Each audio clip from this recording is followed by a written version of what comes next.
BPL নিলামে সর্বোচ্চ দামে নাইম শেখকে দলে নেয়ার কারণ জানিয়েছেন চট্টগ্রাম রয়্যালসের নতুন টিম মেন্টর ও ব্যাটিং কোচ তুষার ইমরান। মেন্টরের পদ থেকে হাবিবুল বাশার সরে দাঁড়ানোর পর চট্টগ্রাম ফ্র্যাঞ্চাইজিটির সাথে যুক্ত হয়েছেন তিনি। তারকা ক্রিকেটার ছাড়াও টি-20তে ভালো করা সম্ভব বলছেন তুষার। বিপিএলে এবারের মৌসুমে আলোচিত চট্টগ্রাম রয়্যালসকে নিয়ে অনিশ্চয়তা কেটেছে।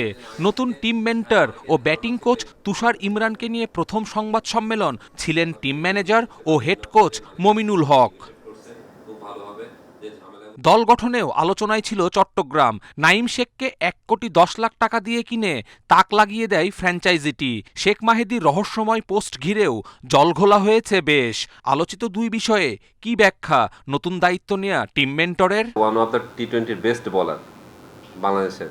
সে যদি ধরেন ডিরেক্ট সাইনে না গিয়ে যদি ওপেন থাকতো তাহলে ওর দামটাও এরকম উঠতো। আমার কাছে মনে হয় ও এটাই মিন করছে। ঘরোয়াতে পারফর্ম করা ক্রিকেটারদের পেয়ে খুশি তুষার ইমরান। পাকিস্তানি রিক্রুট আবরার আহমেদকে পুরো মৌসুমে পাওয়ার প্রত্যাশা কোচদের। তারকা ইমেজের পরিবর্তে দলে পারফর্মার চাই কোচিং প্যানেল। আমার কাছে মনে হয় যে লাস্ট 3-4 বছরের পারফরমেন্স গ্রাফটা যদি দেখেন তাদের 6টা টিমে নিয়ে যেহেতু বিপিএলটা হচ্ছে, গ্রেট অপরচুনিটি সুপার 4-এ খেলার।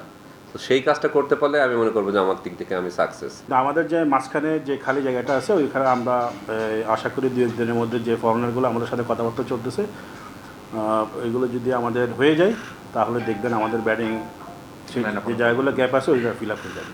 স্কোয়াডে দুজন দেশি ক্রিকেটার এখনও কম চট্টগ্রামের, তা মাথায় আছে ম্যানেজমেন্টের। ব্যাটিং বিভাগ নিয়ে চিন্তা থাকলেও পেস স্পিনে দারুণ ভারসাম্য দেখছেন টিম মেন্টর।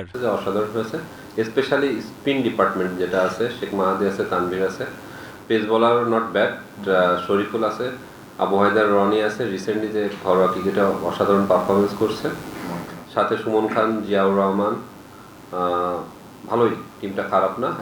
গেল মৌসুমে চট্টগ্রামের হেড কোচ ছিলেন তুষার ইমরান, দলকে তুলেছিলেন সেরা চারে। অপেক্ষাকৃত দুর্বল দল নিয়ে এবারও সেরা ফলাফলের প্রত্যাশা তার। কপিল পাল, ইন্ডিপেন্ডেন্ট নিউজ।